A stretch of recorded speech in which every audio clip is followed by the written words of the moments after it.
Le vieil homme et la mer, ultime roman d'Ernest Hemingway, est publié en 1952 par les éditions Gallimard.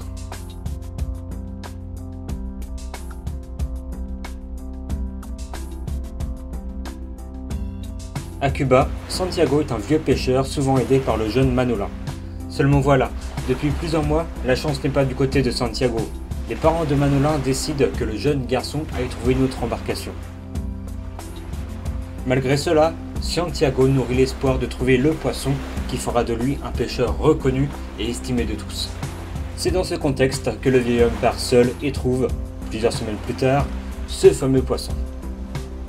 S'annonce alors une lutte dans laquelle la volonté des deux êtres sera soumise à rude épreuve.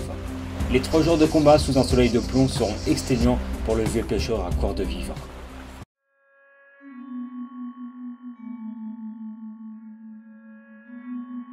Longue nouvelle ou court roman, Le vieil homme et la mer est considéré pour être le chef-d'œuvre d'Hemingway.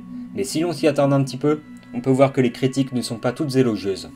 Certains y voient une apologie de la supériorité de l'homme sur l'animal, ce qui pourrait être vrai si le livre se terminerait par la défaite du poisson.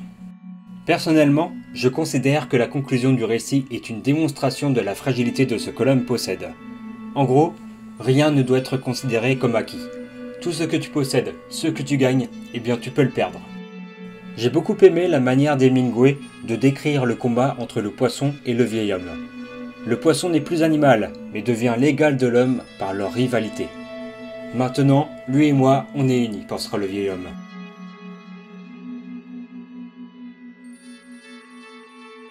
Né dans l'Illinois en 1899, Hemingway, écrivain mais aussi journaliste, a remporté le prix Nobel de la littérature en 1954.